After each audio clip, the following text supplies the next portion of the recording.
नमस्कार। हम आज एक खास चर्चा लेकर आपके सामने आए हैं और इस चर्चा में हमारे साथ शामिल हैं वरिष्ठ पत्रकार मृणाल पांडे जी, वरिष्ठ पत्रकार जफर आका और वरिष्ठ पत्रकार सैयद खुर्रम रजा जो कौमी आवाज, नशहर और नवजीवन के पॉलिटिकल एडिटर हैं। जफर आका साहब हमारे एडिटर इन चीफ हैं और मृणाल पांडे जी हमारी वरिष्ठ संपादकीय सलाहकार हैं। हम आज बात करेंगे हाथरस की उस घटना की जिसको लेकर पूरे देश में इस समय जबरदस्त गुस्सा है। तमाम लोग सड़कों पर उतरे हैं, प्रदर्शन कर रहे हैं और यहाँ तक के उत्तर प्रदेश की सरकार से इस्तीफा भी मांगा जा रहा है। घटना कुछ इस तरह हुई है कि उत्तर प्रदेश के हाथरस शहर के एक गांव में एक दलित लड़की के साथ सामूहिक दुष्कर्म कथित तौर पर हुआ।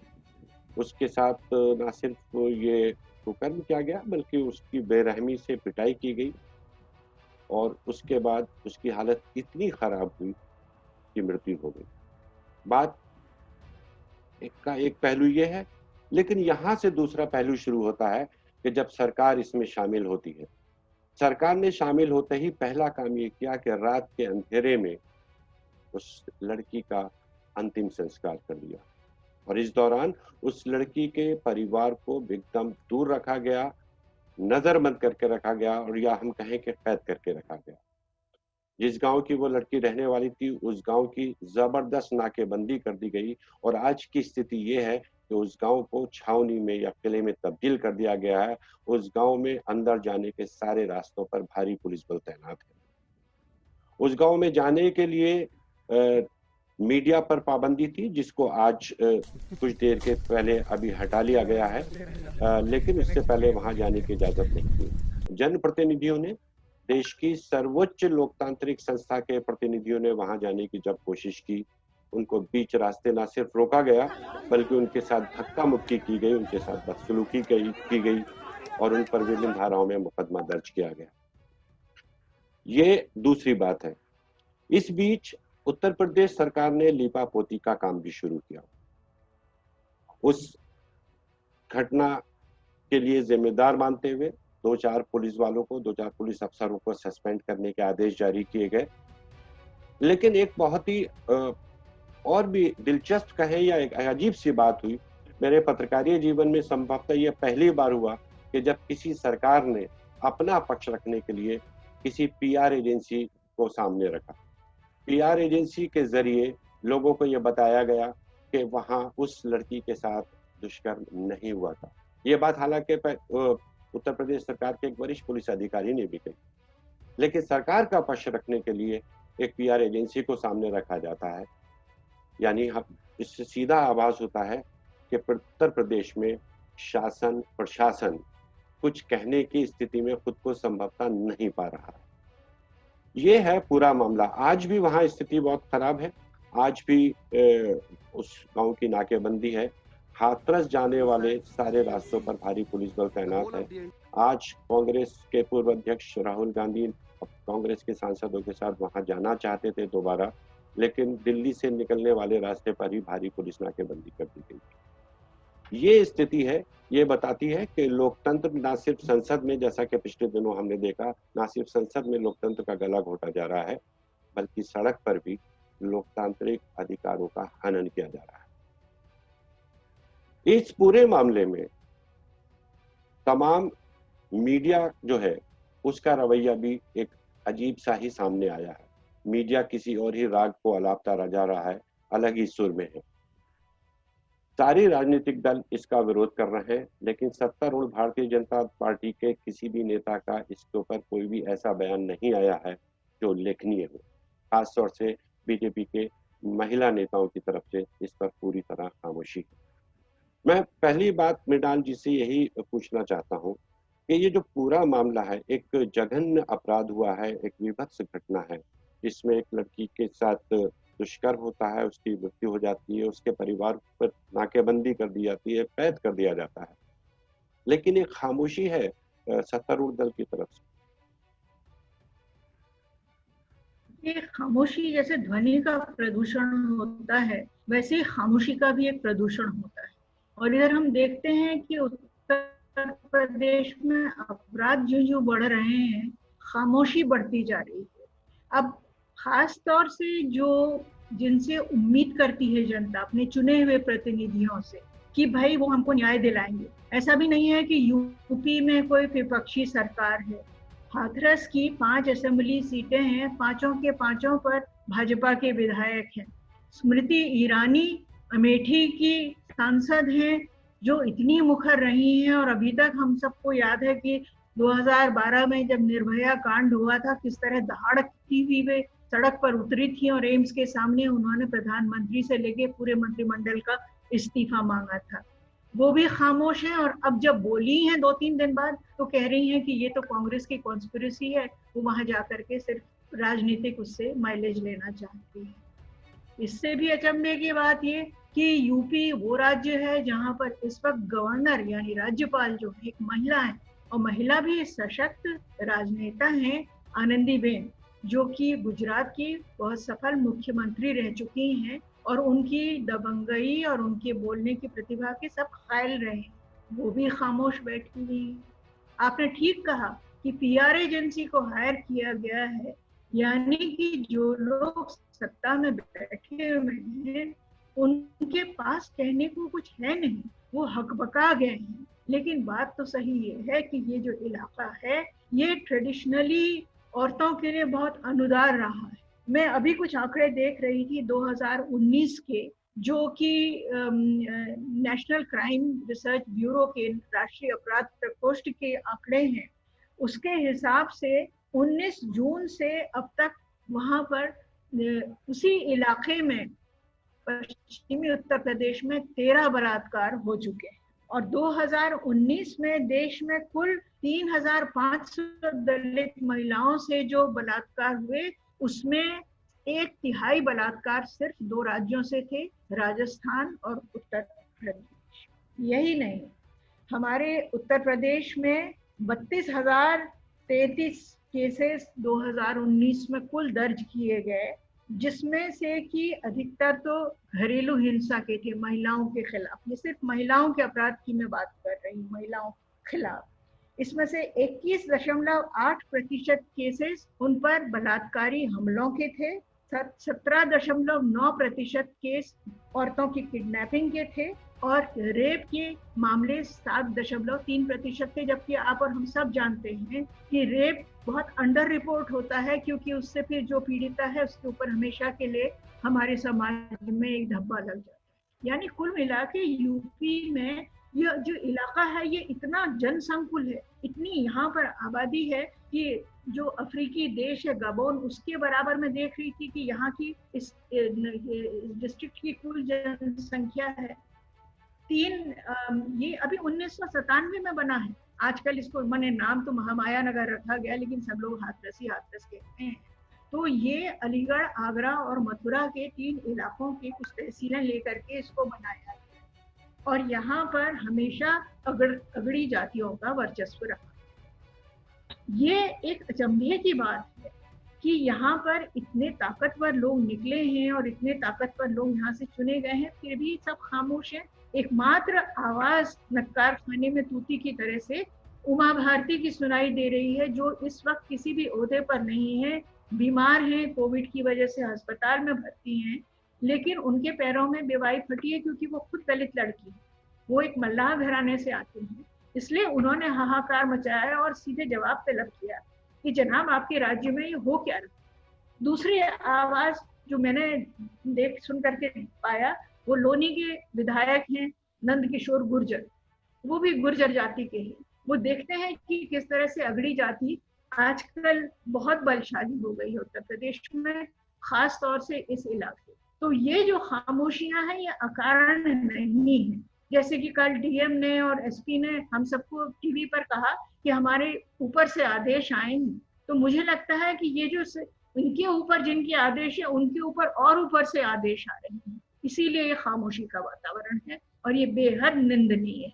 आप कुछ तो कहिए, निंदा करिए, उसके बारे में सफाई दीजिए। आप सीधे सीधे मुंबई जाकर के पीआर एजेंसी को ले आते हैं भाड़े पर, उनसे कहते हैं कि भाई हमको डिफेंड करो। ये कैसा लोकतंत्र?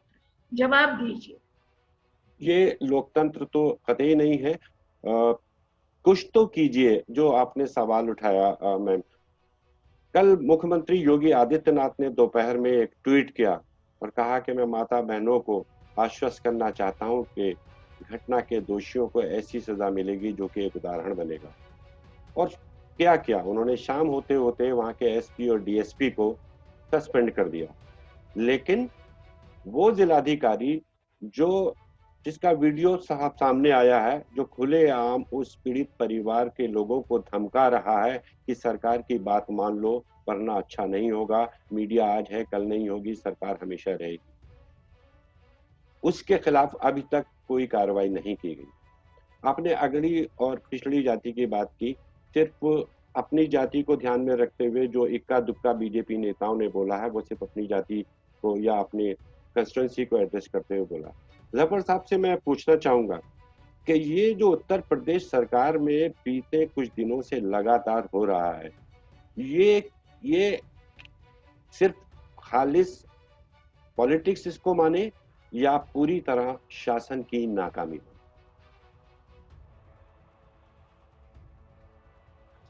तस्लीम साहब, लेकिन इससे पहले कि मैं कुछ कहूं, और हम समझते हैं कि हम लोगों की, हमने ये मान लिया है कि बलात्कार हुआ।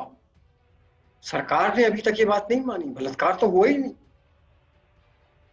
सरकार की ऑफिशियल पोजीशन, सरकारी जो जो बयान आया है एक पीआर एजेंसी के जरिए, वो भी एक डीजीपी का बयान है, जो पुलिस के सबसे बड़े अधिकारी होते हैं। उनका ये कहना है कि जो जो फॉरेंसिक रिपोर्ट आई है, उस फॉरेंसिक रिपोर्ट के मुताबिक कोई बलात्कार ही नहीं। जब सरकार ये मान रही है कि कोई बलात्कार नहीं हुआ और वो लड़की बस यूं ही मर गई, दलित लड़की ऐसे ही मर गई, तो इसके माने ये है कि पूरा एक डिनायल का प्रोसेस चल रहा है।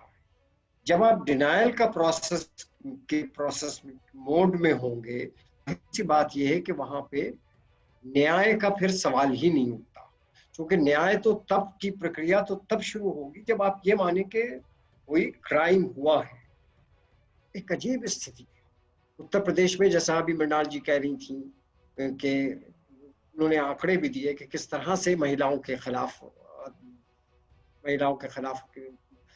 बलात्कार और दूसरे हर किस्म के क्राइम्स की रिपोर्ट्स आ रही हैं। वो नेशनल क्राइम ब्यूरो का डेटा उन्होंने आपके सामने पेश किया। ऐसा लगता है कि जैसे सीता, लक्ष्मी और दुर्गा के इस देश में महिला होना ही पाप है। हम सब बहुत अच्छी तरह जानते हैं कि महिला का जिस तरह से अपमान, जिस तरह से उसके साथ व्यवहार, अभी मैं आपको याद दिला दूं, 3 मोदी जी के सत्ता में आने के बाद बलात्कार के मामले में 3 बड़े केसेस हैं। ये तीसरा केस है जिन पे देश के विभिन्न भागों में बड़ी लंबी चौड़ी शोर हुआ है और सवाल उठे। आपको याद होगा कि जम्मू की एक लड़की, बकरवाल लड़की, छोटी बच्ची, जिसका जम्मू में बलात्कार हुआ था और सारे देश में हाहाकार मचा था। इसी प्रकार हैदराबाद में अभी इसी साल या पिछले साल की बात है कि वहाँ एक बड़ी समस्या हुई और सारे देश में आफत मची। और अब हम ये हाथरस का मामला देख रहे हैं। जब चाहिए आप महिला के साथ जो कर लीजिए, शोर मचेगा। पुलिस का रवैया हम आप जानते हैं कि वो 2 दिन इन्वेस्टिगेशन करने के बाद क्या करेगी, लोगों को कुछ पैसा दे दिया जाता है, चुप करा दिया जाता है और समस्या वहीं की वहीं रहती है। आपने ये पूछा कि क्या ये राजनीति का मामला है? बिल्कुल ये राजनीति से जुड़ा हुआ है, इसलिए कि भारतीय जनता पार्टी जब से उत्तर प्रदेश में आई है सत्ता में, उसमें उसके रवैये में से और खास तौर से मुख्यमंत्री जी के रवैये से ये बहुत स्पष्ट है कि भारतीय जनता पार्टी का जो शासन है वो उच्च जातियों का शासन है और ये शासन बहुत सोच समझ के और बहुत दबंगई से पिछड़ों को और दलितों को और मुसलमानों को सबक सिखाएगा। और मैं समझता हूँ कि जिस प्रकार से मुख्यमंत्री ने शुरू में बयान दिए, तो कोई उनका पहले कोई बयान नहीं आया। कल से उन्होंने ये कहना शुरू किया कि सजा दी जाएगी, कुछ लोगों को सस्पेंड किया गया। और पहला बयान जो उनका आया था वो ये था कि प्रधानमंत्री ने मुझसे फोन करके कहा कि SIT बना दो, तो मैंने SIT बना दी। यानी बहुत स्पष्ट है, आज की राजनीति में बिटवीन द लाइंस बातें कही जाती हैं। उन्होंने अपनी उच्च जाति, खास तौर से ठाकुर कॉन्स्टिट्यूएंसी को ये कहने की कोशिश की कि ये मेरा फैसला नहीं है, कि प्रधानमंत्री के दबाव में मैं वो कर रहा हूँ। बहुत खुल के, खास तौर से ठाकुरों का एक आतंक है जो इस वक्त उत्तर प्रदेश में चल रहा है। ये बहुत अफसोस की बात है कि जब यादव आज सत्ता में आते हैं तो यादवों का वर्चस्व हो जाता है, थाने से लेके DM तक। वही रण या मायावती आती हैं तो उनकी जाति के लोगों का वर्चस्व हो जाता है। वही रवैया भारतीय जनता पार्टी जो ये कह के आई थी कि उसको जात पात में कोई विश्वास नहीं है, वो भी वही रवैया अपनाए हुए है और बहुत खुल के शासन की राजनीतिक इशारे पर एक उच्च जाति और ठाकुर वर्चस्व चल रहा है, जिसके कारण प्रदेश में आप ये देख रहे हैं कि आए दिन हर किस्म का क्राइम हो रहा है। और अब मीडिया ये कहने पे मजबूर है कि उत्तर प्रदेश में जंगल राज है, और निसंदेह ये जंगल राज है। और मैं समझता हूँ कि प्रधानमंत्री को स्वयं इसमें कदम उठाना चाहिए। और योगी जी को मेरी समझ से मुझे लगता है कि वो हर फ्रंट पे फेल हो चुके हैं और इसीलिए घबराए हुए हैं। इतना घबराए हुए हैं कि जैसा आपने मृणाल जी ने कहा कि एक PR एजेंसी के जरिए बातचीत की जा रही है। स्वयं उत्तर प्रदेश का शासन बोलते हुए डर रहा है, और वो डरे भी हुए हैं, इसलिए वो हर फ्रंट पर फेल हो चुके हैं। और ये इतनी बड़ी बात हुई है इस देश की दलित बच्ची के साथ कि पूरे देश का सर मैं सम्मानता हूँ कि शर्म से झुका हुआ है। इन परिस्थितियों में योगी जी को स्वयं त्याग पत्र देना चाहिए, और अगर वो त्याग पत्र नहीं देते तो प्रधानमंत्री को इस मामले में कोई संजीदगी से फैसला लेने की अब मैं समझता हूँ घड़ी आ चुका। योगी जी को इस्तीफा देना चाहिए, और अगर वो इस्तीफा नहीं देते तो प्रधानमंत्री को कम से कम एक सही कदम इस बारे में उठाना चाहिए। खुर्रम साहब से मैं पूछना चाहूँगा कि जो PR एजेंसी की हम बात कर रहे हैं, जिसके जरिए उत्तर प्रदेश का शासन अपनी बात रखने की कोशिश कर रहा है, लेकिन इसके साथ ही आपकी जानकारी में आया होगा कि ये सरकार फ़ोन टैपिंग का काम भी कर रही है, निजता के अंदर भी दखल दे रही है लोगों की। और ताज़ा मामला है, एक बड़े न्यूज़ चैनल और पत्रिका के जो समूह है, उसकी रिपोर्टर का फोन उस परिवार से बात करते हुए टैप किया गया। और साथ ही जो पत्रकारों का जो रवैया इस पूरी घटना को लेकर रहा है, और क्या आप इसको ऐसे देखेंगे खुर्रम साहब कि इस घटना के बहाने जो ज्वलंत मुद्दे थे मौजूदा हमारे सामने, उनसे आम लोगों का ध्यान भटकाने का मौका मिला है भारतीय जनता पार्टी?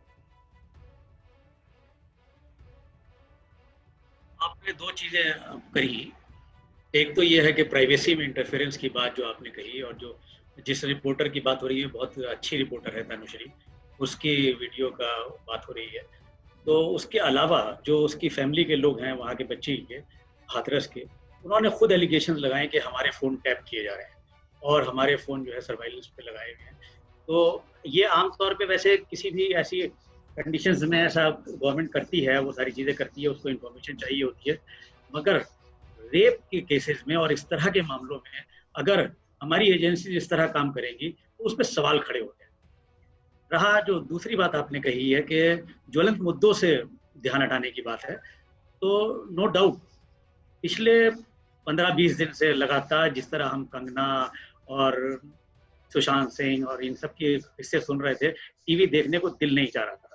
और उसी की वजह से यह है कि बहुत से लोगों को ये नहीं पता लग पाया कि एग्रीकल्चर बिल में क्या क्या चीज़ें आई हैं, उस ऑर्डिनेंस को जिसको आपने बिल में तब्दील कराया है, उसमें किसानों के खिलाफ क्या क्या चीज़ें हैं, उसको बगैर डिस्कस किए, बगैर उसके पास किया, आपने वो सब चीज़ें ख़त्म कर दी। इसकी वजह से लोग ये ज़रूर कह रहे हैं कि इससे नैरेटिव चेंज करने के लिए कोशिश की जा रही है, ये हाथरस के मुद्दे से मौका दिया जा रहा है, मगर ये नैरेटिव चेंज नहीं हो रहा। ये बेसिकली एक आवाम में, पब्लिक में गुस्सा पैदा हो गया है। और खुद जर्नलिस्ट को मैं देख रहा हूँ कि जर्नलिस्ट जो जा रहे हैं वहाँ पर, उनमें भी ये गुस्सा है, और उनको जो बहुत दिनों से दबे हुए थे और उनको वो निकल रहा, भड़ास निकालने का मौका मिल रहा है और वो अपनी बात कहने का मौका दे रहे हैं। किसी भी तरह मतलब अपने एडिटर्स को और उनको वो समझाने की कोशिश कर रहे हैं कि ये मुद्दा बहुत सीरियस है और ज़्यादातर वहाँ लड़कियाँ गई हुई हैं। तो इसका वो नहीं है कि ज्वलंत मुद्दे से कोई हटाया जा रहा है, बल्कि ये गुस्सा है और अवाम में ये गुस्सा फैल गया है और ये गुस्सा जो है आगे बहुत परेशान कर सकता है सरकार के लिए, खास तौर से बिहार इलेक्शंस आने वाले हैं और इन सारे हालात में परसेप्शन की लड़ाई होती है और परसेप्शन अगर बिल्डअप हो गया तो बहुत ज़्यादा प्रॉब्लम होगी। हम इस विषय पर और चर्चा करेंगे, आगे करेंगे इस घटना में क्या हो रहा है और देश के सामने मौजूद चीन, अर्थव्यवस्था, बेरोजगारी, महंगाई जैसे मुद्दों को लेकर क्या हो रहा है। आप सब लोग का इस चर्चा में शामिल होने के लिए बहुत बहुत धन्यवाद।